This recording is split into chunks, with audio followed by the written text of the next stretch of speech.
చట్టబద్ధత లేని ఆర్డినెన్స్లు కోర్టులో నిలబడవని తెలిసిన రేవంత్ రెడ్డి ప్రభుత్వం మొండిగా ముందుకు వెళ్తోందని బీఆర్ఎస్ నేతలు మండిపడుతున్నారు.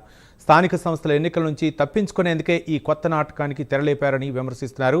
బీసీలకు 42% రిజర్వేషన్ కల్పించాక ఎన్నికలకు పోవాలని బీఆర్ఎస్ నేతలు డిమాండ్ చేస్తున్నారు. ఇచ్చినటువంటి హామీ బీసీల ఓట్లు కొల్లగొట్టడం కోసం ఆ రోజు ఇచ్చిన మేము అధికారంలోకి వస్తే 42% రిజర్వేషన్లు అమలు చేస్తామనేటువంటి హామీ.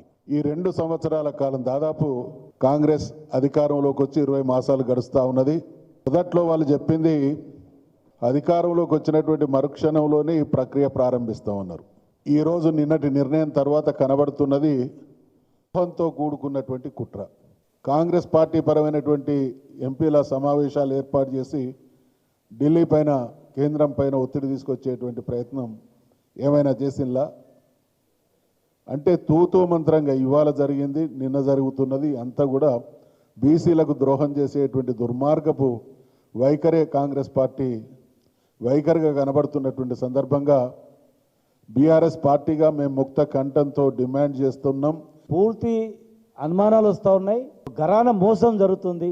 మళ్ళొకసారి బీసీలను ఒక పెద్ద మోసం చేస్తున్నట్లు మాకు అందరు కూడా భావిస్తూ ఉన్నాం. ఈరోజు అన్ని సంఘాలు కూడా గతంలో 2018లో 396 జియో ద్వారా 34% పెంచి ఇదే మేము గవర్నర్ ద్వారా మేము రిజర్వేషన్ పెంచి ఇద్దామనే ప్రయత్నం చేస్తే స్వప్నారెడ్డి అనే ఒక పిటిషనర్ హైకోర్టులో వేసి కొట్టేశారు.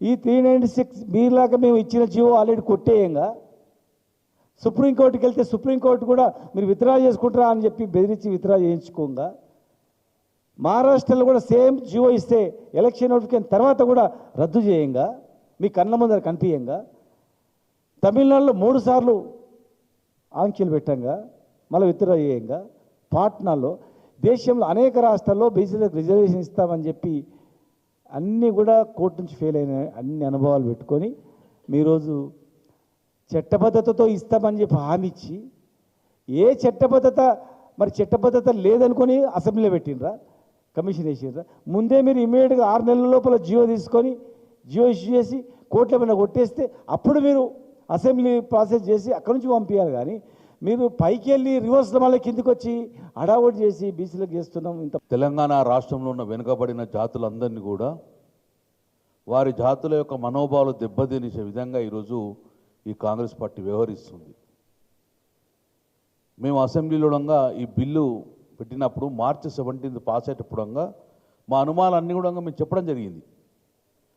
ఏమన్నా అనుమానాలు చెప్పినామంటే గతంలో బీహార్ ఎలా అయితే ఫెయిల్ అయినరో, తమిళనాడు అయితే ఎలా సక్సెస్ అయిందో, ఆంధ్రప్రదేశ్ మహారాష్ట్ర ఎట్లా ఫెయిల్ అయినరో ఇవన్నీ పరిణామాలు తీసుకొని మీరు అలా వ్యవహరిస్తే తమిళనాడు తరహాలో వస్తాయని చెప్పేసి క్లియర్గా చెప్పడం జరిగింది. రేవంత్ రెడ్డి గారు మీరు ఈ బీసీ రిజర్వేషన్ అనే ఒక పులి మీద స్వారీ చేస్తున్నారు. మీరు చాలా సేఫ్గా ల్యాండ్ కాకపోతే పులి తినేస్తుంది మిమ్మల్ని, గుర్తుపెట్టుకోండి. చాలా సేఫ్గా ల్యాండ్ కావాలి. ఇది చాలా ప్రమాదకరం. ఇది మనోభావాలు, రాజకీయ కోణంలో కాదు, మనోభావాలకు సంబంధించిన విషయం. మీరు చాలా జాగ్రత్తగా తెలంగాణ బీసీల మనోభావాలకు దెబ్బతినకుండా మీరు అడ్మినిస్ట్రేషన్ తీసుకుంటేనే ఈ యొక్క మీ యొక్క మనుగడకు లేకుండా ప్రమాదంగా ఉంటుంది. స్థానిక సంస్థల్లో క్లియర్గా మెన్షన్ చేయండి, ఇవి 42% బీసీకి రిజర్వ్ చేసినాము, ఎన్నికలు పోతున్నాం అని చెప్పండి. కానీ మీరు ఏదో ఒక సాకు చెప్పి